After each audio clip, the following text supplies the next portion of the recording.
Bien le bonjour. Afin d'éviter toute problématique sur potentiellement mes cheveux, mon maquillage, mes cernes et compagnie, j'ai préféré tourner cette vidéo de cette manière-là. Non, je rigole, j'en ai rien à foutre. Voilà. Bonjour. Nous nous retrouvons aujourd'hui dans une FAQ parce que, voilà, j'ai décidé, donc je le fais. J'ai reçu des questions pertinentes, d'autres franchement chiantes. Donc moi j'ai fait une petite sélection comme ça. J'ai pris au hasard, il y en a suffisamment. Il y en a quand même souvent qui retombent sur le même sujet. Mais heureusement il y en a eu d'autres. Alors, première question, prise absolument au hasard.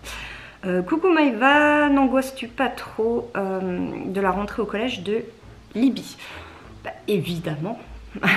Évidemment, c'est un nouvel établissement, une nouvelle structure.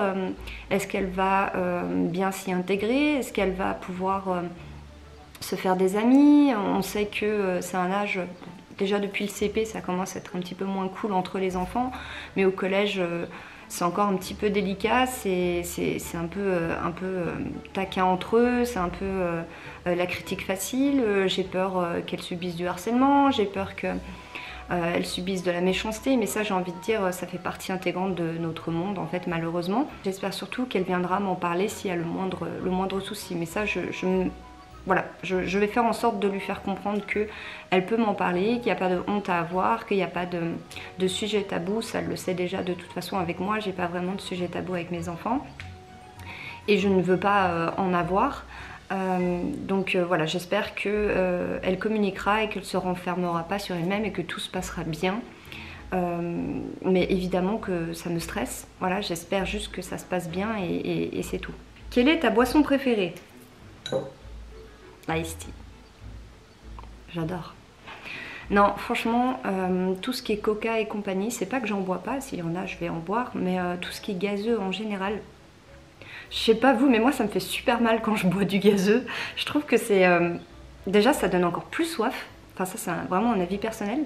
Vous me direz si vous aussi ça vous fait ça, mais je trouve que c'est désagréable sur la langue et tout. Enfin ça fait mal quand tu y penses, n'empêche à la sensation. C'est comme manger de la glace finalement, c'est une brûlure quoi.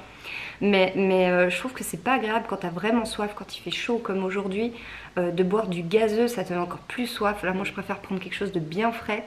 Et prendre de l'ice tea. Donc moi c'est ma boisson préférée, c'est celle que je bois le plus parce que c'est rafraîchissant. Voilà, alors j'ai une petite préférence pour tout ce qui est thé à la menthe, thé citron, mais bon à la pêche ça va aussi, mais c'est vrai que c'est souvent pêche en France, alors qu'en Suisse par exemple dans les restos etc ils vont plus vous mettre au citron. As-tu fait le vaccin contre le Covid? Sinon comptes-tu le faire? Alors ça, question un petit peu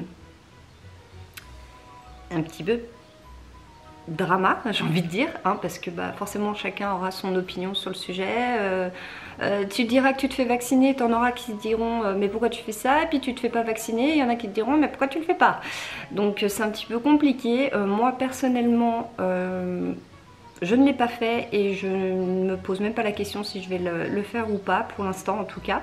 Je peux pas dire que je le ferai jamais, mais je peux pas dire que je vais le faire. Vous voyez, c'est-à-dire que moi pour l'instant ça me change rien la vie de ne pas le faire. Et en règle générale, même avec les enfants, tout ce qui n'est pas obligatoire, je ne le fais pas. Tout simplement, voilà, j'ai toujours fait comme ça, je demandais c'est obligatoire, c'est pas obligatoire, c'est pas obligatoire, non je fais pas. Voilà. Mais après ça c'est vraiment un point de vue personnel. Par exemple Romain lui il l'a fait là il y a quelques jours. Du coup il a qu'une seule dose vu qu'on a attrapé le Covid en février. Du coup il y avait besoin que d'une seule dose. Voilà. Enfin voilà, il y a des proches en fait qui l'ont fait, Marie Michael et tout, mais moi personnellement en tout cas je ne l'ai pas fait et là tout de suite je ne compte pas le faire. Quelle est ta marque de make-up préférée? Alors, il faut savoir que je fais absolument pas partie des filles qui connaissent toutes les marques, qui savent exactement tous les trucs, les noms, les machins et tout. Franchement, moi je me maquille et puis c'est tout en fait.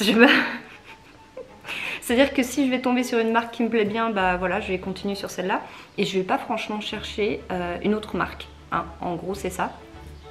Je ne connais absolument pas tous les leaders du marché. Moi je vais chez Kiko, comme je peux aller chez du L'Oréal, comme je peux aller sur du Benefit. comme je peux aller sur n'importe quoi en fait. Maybelline, enfin voilà, c'est... J'ai pas vraiment de marque préférée, j'ai mes habitudes, voilà, on va dire ça comme ça. Et je vais pas chercher autre chose. Je me rends compte qu'en fait la caméra est tordue, c'est absolument inadmissible. Voilà. Aimerais-tu participer à Koh-Lanta en tant que candidat? Je vois pas vraiment comment je pourrais participer autrement qu'en tant que candidate. Déjà. Bon. Et ouais, c'est quelque chose qui me brancherait bien, Romain aussi. D'ailleurs, il me l'a toujours dit. Mais voilà, quand tu as des enfants, c'est un petit peu compliqué. Quand tu les as en plus en garde alternée, de te dire « Ouh, je vais partir pendant 30-40 jours quelque part comme ça. » Enfin, si tu restes pendant 30... Mais je crois qu'ils vous gardent en fait. Il me semble qu'ils vous gardent tout le long. Ils vous font pas rentrer en fait tout de suite. Donc voilà, d'un point de vue organisation, ça serait quand même assez compliqué. Mais c'est quelque chose qui me botterait bien qui me ferait pas peur, voilà, c'est ça. Alors que l'autre émission, je ne sais plus du tout le nom, où on vous met comme ça dans la nature et que tu dois te débrouiller et tout machin, ça c'est un petit peu plus un petit peu plus compliqué que Koh-Lanta qui est quand même vachement encadré. Mais ouais, carrément. Es-tu tata? Alors non, absolument pas. Hein. Moi, il faut savoir que j'ai 2 demi-frères et une sœur, une grande sœur qui a 14 mois de plus que moi. Et elle n'a pas d'enfant, les 2 demi-frères sont bien plus jeunes, donc ils n'ont pas d'enfant non plus. Et c'est pas du tout dans ses projets et dans ce qu'elle a envie de faire pour le moment. Là, elle est dans sa carrière et c'est super et c'est pas une obligation d'avoir des enfants. Donc non, je ne suis pas tata. As-tu réellement une nounou lorsque tes enfants sont là?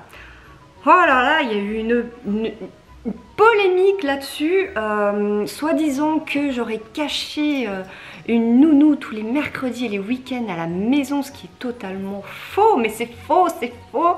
En fait, il y a quelques semaines, on a fait venir, il y a quelques semaines, oui, il y a 2-3 semaines, on a fait venir pour la première fois, une personne le mercredi en fin de matinée, pour 2 heures environ, pour faire un test, tout simplement pour avoir quelqu'un qui serait éventuellement présente une semaine sur 2, donc un mercredi sur 2, puisque nous n'avons les enfants qu'une semaine sur 2, pour tout simplement m'aider à faire des activités, à gérer les enfants, etc.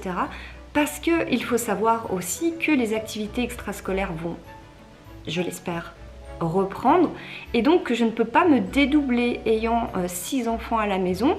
Comment je fais pour amener des enfants ou aller les rechercher dans leurs activités extrascolaires avec une seule voiture qui n'a pas clairement 7 places? Donc comment je fais?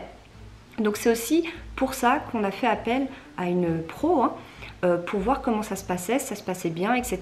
Et bon, pour l'instant ça s'est bien passé, mais vous voyez, ça joue au feeling et du coup on est en train de basculer sur une autre personne qui va venir essayer mercredi pour la première fois. C'est tout simplement pour avoir une présence, pour si je dois faire des allers-retours pour les activités extrascolaires, que quelqu'un puisse surveiller les autres enfants, ce qui est totalement sain et logique. Et à la limite, je fais ce que je veux.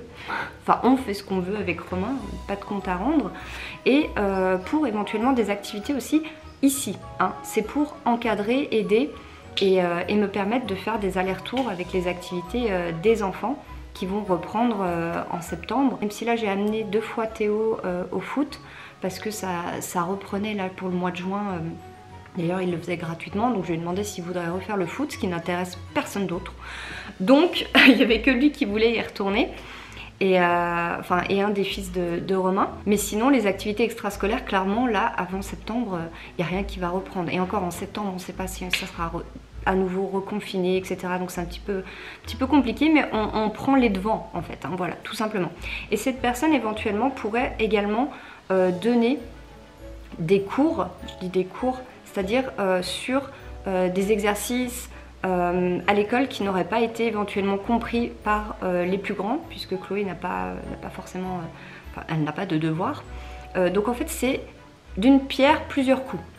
En gros, c'est quelqu'un qui serait là pour gérer les enfants avec moi, faire des activités avec moi et que je ne sois pas toute seule avec les 6. Désolée, il y a des mouches qui passent, c'est infernal! Elles sont tellement mignonnes. Et qui serait là en présence également si je dois faire des allers-retours avec les enfants pour leurs activités extrascolaires et qui serait là également pour éventuellement de la scolarité. Voilà, donc je trouve que c'est une bonne chose et également, vu que ça serait une personne régulière et de confiance, si une fois on a besoin de faire une sortie ou d'avoir un truc et tout, bah, c'est quelqu'un qui pourrait exceptionnellement, entre guillemets, être là en tant que nounou pour les enfants. Donc parfait. Mais non, ça fait pas des mois, des semaines, etc. que quelqu'un est planqué ou j'ai vu qu'il y avait quelqu'un qui était en surveillance par rapport à la procédure. Enfin, n'importe quoi, les gens ils vont s'imaginer des trucs, mais de fou. Non, c'est juste une fois et en l'occurrence, les enfants ont dû en parler en face et c'est pour ça que ça a été répété. Voilà. Coucou, as-tu des conseils ou des astuces pour gérer le stress? Alors, ça c'est pratique. Pourquoi? Parce que quand tu as une bonne dose de stress, de colère, d'angoisse, ou trucs comme ça, en fait tu prends un oreiller et tu fais ça.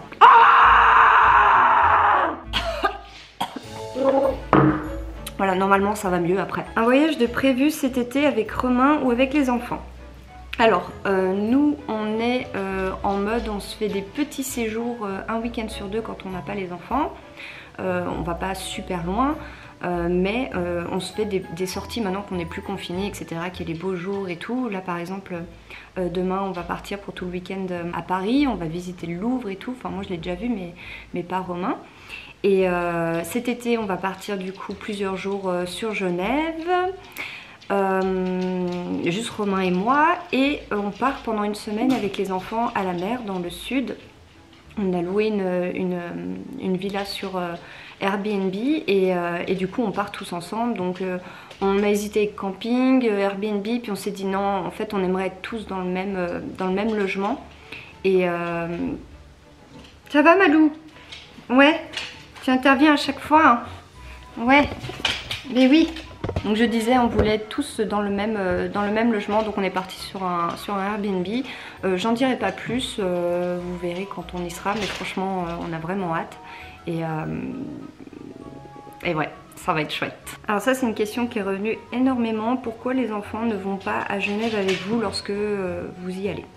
Ou vont-ils revoir tes parents? Alors, il faut savoir que mon père, je ne l'ai pas vu depuis 2013. Je vais le revoir justement la fin juillet.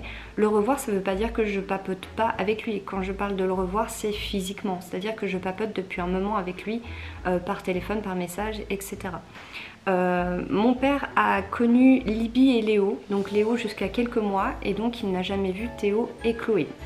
Ma sœur a vu du coup Libby et Léo également en 2013 et les a revus plusieurs années après. Ma mère, elle a connu tout le monde sauf Chloé, parce que j'étais enceinte la dernière fois que je lui avais parlé de Chloé, donc du coup elle l'avait pas vue. Donc oui, c'est dans les projets de se revoir tous ensemble, bon pas ma mère et mon père, non, mais individuellement comme ça. Mais on me demande pourquoi je ne vais pas à Genève avec eux. Alors tout simplement, je vais vous expliquer la loi. Donc j'ai l'autorité parentale conjointe avec le papa, mais en allant en Suisse, je les fais sortir du territoire. Donc ça, il faut l'autorisation du père ou de la mère, hein, voilà, pour pouvoir le faire, même pour partir en vacances, même pour un week-end, même pour une journée, même pour... Voilà, il faut l'autorisation. Donc déjà, c'est pas si simple. Et en l'occurrence, mon père m'a demandé s'il pouvait prendre Libby, alors pas une semaine complète, parce que bah, du coup, il faut que je rende les enfants à un moment donné, mais 5-6 jours avec lui, pour renouer justement des liens. Et j'ai dû demander l'autorisation au papa pour pouvoir lui permettre de rejoindre son grand-père. Donc au bout de quelques jours, j'ai eu la réponse et du coup c'est ok. Donc elle va aller mi-août, plusieurs jours chez mon père, toute seule, avec lui. Voilà, donc il y aura déjà un retour de contact, donc vous inquiétez pas, ça se fait doucement, mais on le fait doucement. Où en est la procédure pour la garde des enfants?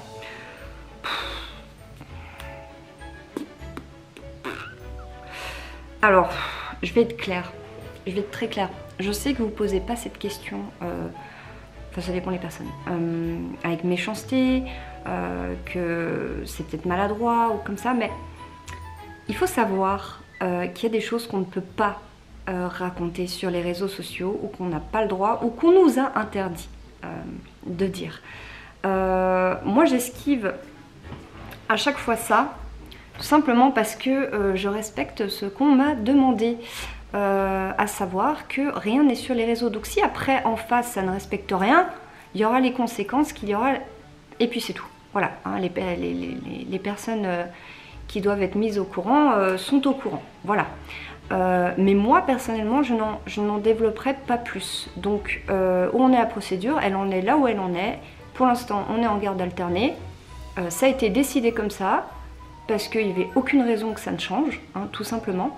C'est passé quand même devant 2 juges différents et 2 tribunaux différents et les deux ont estimé qu'il n'y avait aucune raison pour que cela soit modifié dans l'immédiat ou dans l'urgence. Voilà, c'est tout ce que j'ai à dire. Donc après, ça suit son cours.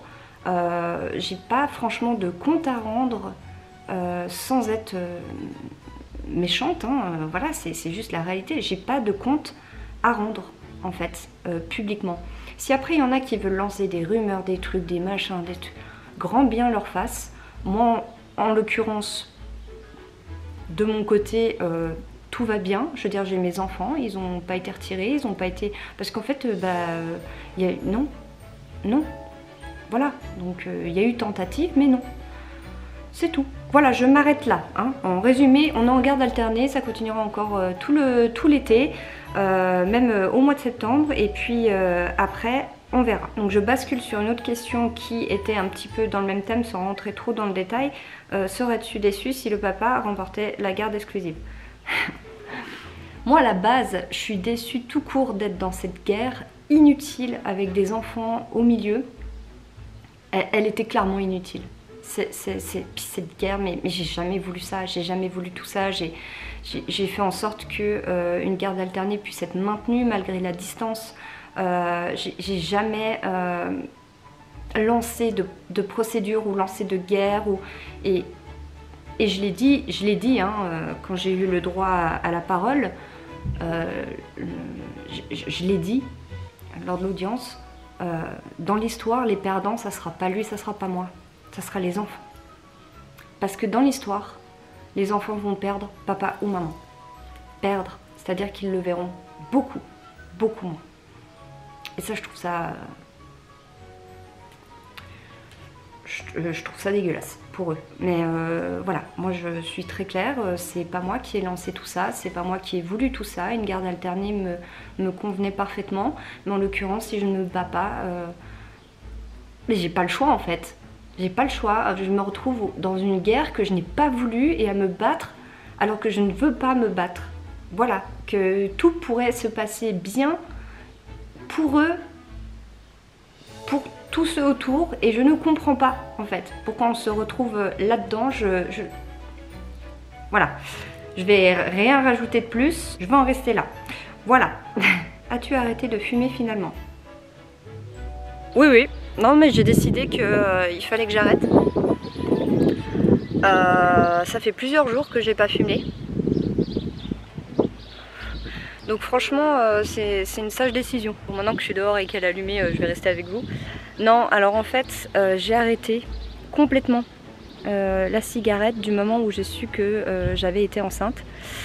De Romain hein, du coup. Donc début d'année, j'avais arrêté complètement parce que pour moi, voilà, enfin, après c'est un avis personnel, mais grossesse, pas de fumée. Voilà. Mais après c'est un avis personnel, hein, c'est moi. Et du coup j'avais arrêté complètement. Hein. Là la motivation était là, il y avait une raison, donc c'était sec et net, j'ai envie de dire. Et puis après j'ai repris. Voilà, et j'ai pas fait de promesse d'arrêt, ou j'ai jamais dit que j'arrêtais, ou j'ai... Non. Donc en l'occurrence, non.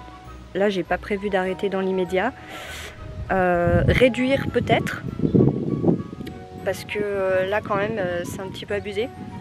Mais arrêter là tout de suite, non. C'est pas que je peux pas, c'est que j'ai pas envie. Que dirais-tu à la Maïva il y a 12 ans? Pourquoi 12 ans? Excusez-moi, il y a Lou qui a décidé de boire en même temps. Pourquoi 12 ans précisément? Pourquoi pas 8, 10, 5 pourquoi? Il y a 12 ans, c'est-à-dire que j'avais environ 19-20 ans. J'étais enceinte de Libye, qui était voulu, hein, c'était pas un accident ou quoi que ce soit, c'était totalement voulu et réfléchi. Qu'est-ce que je lui dirais? Fais plus attention. Fais plus attention. Ne laisse pas faire. Ne te désengage pas des choses. Ne fais pas confiance. Prends confiance en toi. Tu peux le faire. Tu peux le faire. N'aie pas peur. Affronte. Ne baisse pas les bras. Ne fais pas un déni. Ne sois pas dépendante de quelqu'un. Voilà, financièrement, administrativement, ne laisse personne faire les choses à ta place. Alors on peut demander conseil, on peut être accompagné, etc. Je dis pas ça le contraire, mais ne fais pas confiance. Voilà ce que je lui dirais. Fais attention à ton impulsivité, fais attention à ce que tu peux dire, réfléchis bien. Voilà, des choses comme ça. Voilà, je pense que je lui dirais ça. Je pense que je lui dirais ça. N'espère pas trop. N'espère pas que ça changera. Suis ton instinct en fait. Voilà. Écoute vraiment cette petite voix et suis ton instinct. Comment vont Marion et Michael? Oh bah écoutez, je vais vous montrer. C'est leur nouvelle demeure. Voilà. Ça va là-dedans? Tout va bien? Ouais, nickel, voilà. Non, mais je me suis dit qu'il serait mieux dans le congélo. Avec la chaleur qu'il fait et tout, voilà. C'est mieux pour eux. Donc on ne les voit plus dans les vidéos, etc. Tout simplement parce que ils sont pas très présentables. Ils sont plus en un morceau. Bon bah du coup, je vais arrêter là cette FAQ. Merci d'avoir regardé cette vidéo et je vous dis à tout bientôt.